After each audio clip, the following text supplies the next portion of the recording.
If you were really a man, you'd fight for me. She smirked after I caught her cheating, so I told her, real men know when to walk away. Now she's stuck with a man who yells, cheats, and blames her for everything. Hey viewers, before we move on to the video, please make sure to subscribe to the channel and hit the like button if you want to see more stories like this. Thanks. I used to think stability was a good thing in a relationship. That being the dependable one, the guy who showed up, kept his word, stayed calm when things got rocky, was something women actually wanted. Turns out, for some, it just makes you invisible. Emily and I met during our last year of college. I was finishing up a degree in finance and already locked into a job offer, and she was getting her BFA in studio art. She was magnetic, loud, opinionated, messy in the way artists always seem to be, but somehow we worked. I was structure, she was chaos, and we both liked the balance. For the first couple of years, it was good. I helped her with rent when she was between jobs. I set up her first solo exhibit, printed flyers, got wine for the opening. I even built a little website for her work. She'd stay up painting until 2 a.m., and I'd bring her tea or rub her back while she stretched out sore shoulders. I thought we were building something real. We moved in together a year after graduation. I was working full-time at a mid-sized firm. Nothing glamorous, but I was climbing fast and I liked the routine. She bounced around a few different jobs, waitressing, an unpaid internship at a gallery, eventually landing part-time work at a boutique art space in the city. At first, she appreciated the support, told me I made her feel safe, grounded. But over time, that appreciation started feeling more like resentment. Little comments would slip out. You're too comfortable just working your 9 to 5. Don't you ever want to do something big? You're always so calm. It's like nothing touches you. I didn't react. I figured she was just stressed. Artists go through phases, right? Then came the new friends. Emily got close with a group of people from the gallery. Younger, louder, way more online. They were always going to pop-ups or art nights that somehow never included me. She'd disappear for hours, sometimes all night, then stumble in smelling like cheap beer and incense. I didn't question her. I wanted to trust her. Then there was Aiden. He was a new guy at the gallery, some indie sculptor who'd just moved from Portland, which somehow made him fascinating to her friends. I met him once, when I came to pick her up after work. He was smug in that soft-voiced, fake deep way, and he didn't even shake my hand. Just nodded and said, "Oh, you're her boyfriend." Like it was an inconvenience. After that, I started hearing his name more often. Aiden says I should try bigger canvases. Aiden thinks that piece I made last year had real depth. You wouldn't get it. Aiden and I just see art the same way. At first, I brushed it off. I've never been the jealous type. But then her behavior changed. She started hiding her phone. She'd smile at texts and flip the screen over when I walked by. I'd ask how her night went and she'd just say, "It was fine. Don't worry about it." I asked once, flat out, if something was going on. She laughed. "Seriously? You're being paranoid. I thought you were more secure than that." That stung. She knew how much I hated drama. I backed off. I gave her space. But my gut kept twisting. Then one Saturday night, she told me she was going to a gallery mixer, said it was all artists and some of the staff, low-key, boring stuff. She wore makeup and heels she hadn't touched in months. I watched her leave and told myself not to spiral. She didn't come home until 2 a.m. On Sunday, she was hungover and cagey. Barely said 10 words all day. I let it go. But on Monday, everything fell apart, thanks to a mutual friend. Jess is one of Emily's old college friends. We're not close, but she follows me on Instagram. Around lunch, I saw Jess had posted a story, a group of people clinking glasses on a rooftop bar. I tapped through lazily, until the fourth clip stopped me cold. Emily, sitting next to Aiden, her hand on his thigh, his arm behind her on the couch. The angle was unintentional. Jess had just been filming a toast, but it was enough. I stared at that image for a full minute. Then I took a screenshot. Then I sat back and said nothing. Not to her. Not to anyone. I just let the silence sit, and I waited. I waited 2 days before saying anything. Not because I was unsure. I was sure. I just wanted to watch her lie to my face before I left for good. Tuesday night, we were both home. She was curled up on the couch scrolling through her phone, acting normal. I sat across from her, pretending to watch TV. Every now and then, she'd glance over like she was checking if I was still in my little box, the quiet, dependable boyfriend. I waited until the credits rolled. So, I said casually, how was the gallery mixer Saturday? She didn't even look up. Fine. Just the usual. Kinda boring, honestly. I nodded. You said it was all artists and staff, right? Yeah. What?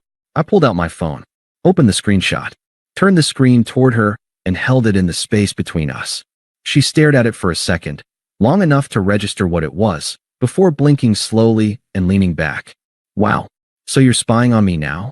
I laughed once, sharp and dry. Spying? Jess posted it. You just forgot she follows me too. She scoffed and ran a hand through her hair, suddenly animated.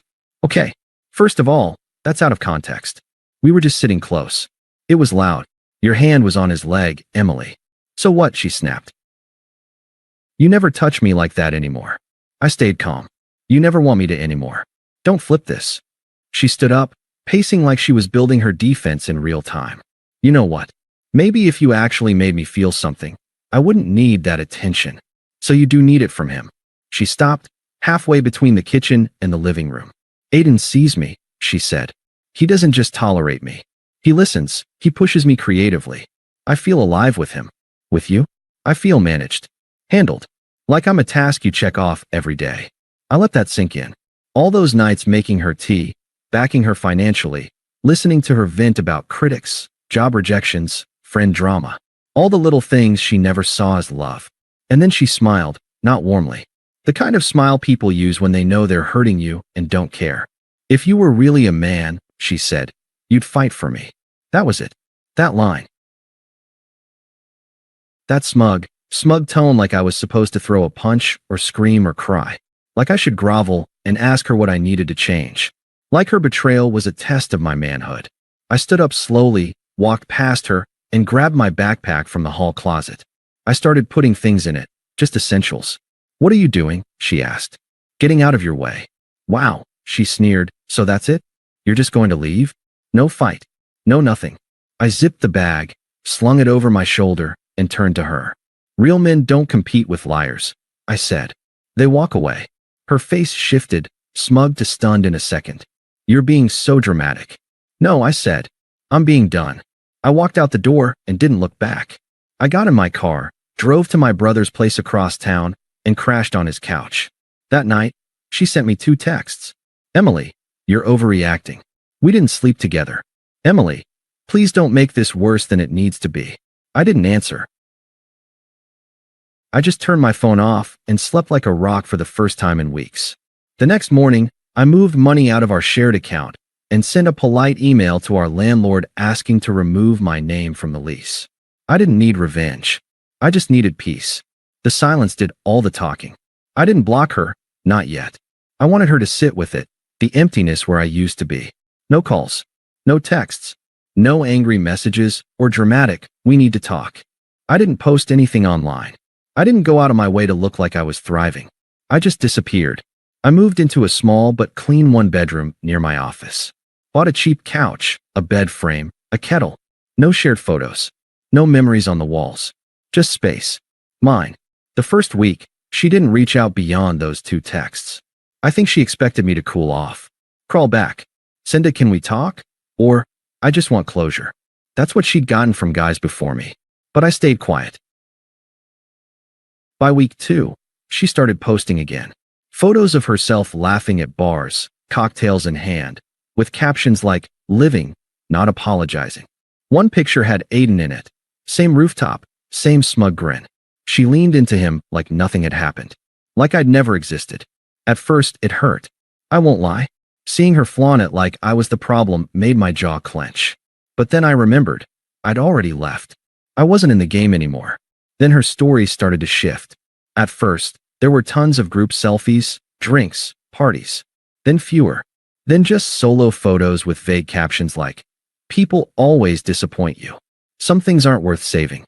The real shift came when Jess, her old friend, the one who posted that rooftop story, messaged me out of the blue. I hadn't spoken to her in months. "Jess, hey, just checking in. You doing okay?" I kept it short. "Me, doing fine, thanks." "Jess, I didn't know she was seeing Aiden. Not when I posted that." "Sorry you had to find out like that." I didn't respond. She kept going.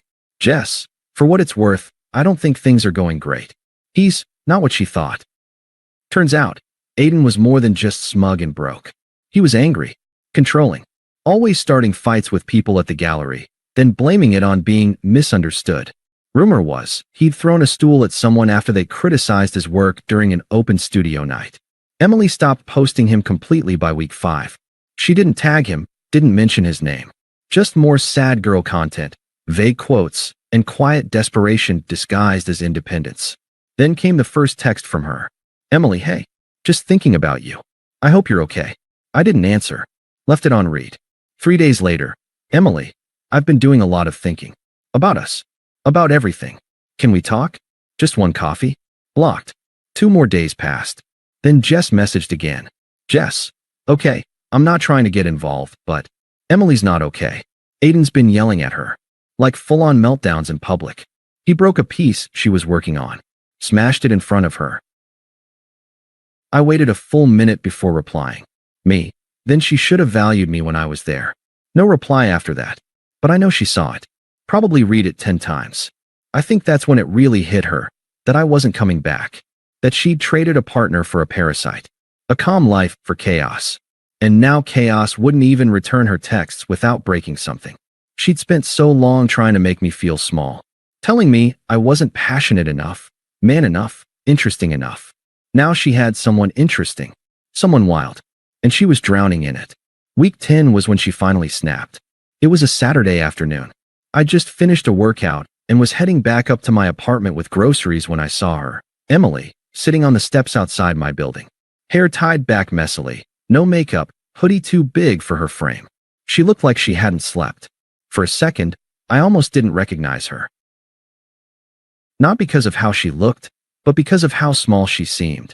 Deflated, like someone had popped the balloon of whatever high horse she'd been riding. She stood up as I approached. Hey, she said, forcing a smile. I figured you wouldn't answer if I texted again. I said nothing, just moved to unlock the front door. She stepped in front of me, blocking it. Wait, please, just 5 minutes. I didn't want a scene in front of neighbors, so I sighed and stepped back. Talk. She glanced down at the concrete before speaking. I messed up. I know. You didn't even try to stop me. You didn't fight for me. You didn't even ask why I did it. You made it pretty clear. You said I wasn't enough. That I didn't make you feel anything. What else was there to ask? She winced, like hearing her own words aloud hurt more than saying them. I was confused. I thought he got me. But he doesn't. He doesn't care. He just wants someone to worship him. He's angry all the time. He broke my laptop last week because I took too long to text back. I raised an eyebrow. And you want me to fix that? No. I mean, she stopped, clearly flustered. I miss how safe I felt with you. How steady things were. I didn't realize how good I had it until it was gone. There it was. The classic line. I'd seen it in 100 Reddit posts. Didn't realize what I had. She thought this was her moment to be the victim of her own bad choices. I shook my head. You didn't want safety. You wanted sparks. You wanted chaos. You thought calm meant boring. And now that chaos has a cost, you're crawling back. She stepped forward, lowering her voice like it would make it more intimate. I'm saying I made a mistake. Can't you see that? You said you loved me. I did. I cut her off. Past tense. Her face twitched. The desperation turned to anger. So that's it. You're just going to throw away 3 years like it meant nothing. You threw it away. I just accepted it. She crossed her arms now, voice sharper. You think you're so mature, don't you? Acting like you're above everything. Like you're some monk who's too evolved to care. Newsflash. Walking away doesn't make you strong. It makes you a coward. I smiled, not smug, just sad. You wanted me to fight for you? Here's the truth, Emily. Real love doesn't require a fight. It requires respect. You had mine. I never had yours. She went quiet. You once told me I didn't make you feel anything. I continued. Well, now you get to feel everything you chose instead. She opened her mouth like she had more to say, some final jab, maybe, but I didn't give her the chance. I stepped around her, unlocked the door, and walked inside. Closed it without looking back. She didn't follow. 10 minutes later, I checked the peephole. Gone. That was the last time I saw her in person. A week later, a friend told me Aiden got into a fight at a bar and broke his wrist. Apparently, The gallery dropped him. Emily moved back into her parents' house in the suburbs. Her Instagram? Deleted. Her art page? Gone. Mutual friends stopped mentioning her. One even said, "She's just not the same anymore." Me? I kept moving forward. Promotions at work. A new apartment with real furniture. I started hiking again. Sleeping better. Living fully, not just surviving quietly. She made her choice. Now she's living with it. 6 months later, I got invited to a wedding. It was one of those delayed COVID weddings. A mutual college friend named Tyler finally tying the knot. I wasn't going to go at first, but a few friends convinced me. Said it'd be good to be around people again, to celebrate something for once. The venue was low-key but classy. Outdoor garden, string lights, linen suits, all of it tasteful. I showed up alone, dressed sharp but simple. I felt good, calm, grounded, light in a way I hadn't felt in years. I was halfway through a drink at the reception when I saw her. Emily. She was standing near the back patio with Jess and another girl I didn't recognize. She looked thinner. Not in a healthy way, in a life's been eating me alive way. Her hair had lost its usual shine. Her eyes darted around nervously, like she was looking for someone, or trying to avoid them. Her gaze landed on me. I held eye contact for 2 seconds, just enough for her to know I saw her. Then I turned back to the conversation I was in. No reaction, no smile, nothing. A few minutes later, Jess walked over alone. "Hey, can I ask you something kinda awkward?" I raised an eyebrow. "Emily wants to talk to you. She said she just wants a minute. Closure or something." I sipped my drink. "I don't think she's looking for closure, Jess. I think she's looking for a reset button." "But tell her she already hit delete months ago." Jess sighed. "Honestly, I don't blame you. She's not doing great. She told me Aiden was the worst mistake of her life. He emptied her savings, pushed away everyone who cared about her. And now he's got a new girl. She's been trying to patch things up with people, but..." I cut her off politely. "It's not my job to help her rebuild what she chose to destroy." She nodded slowly.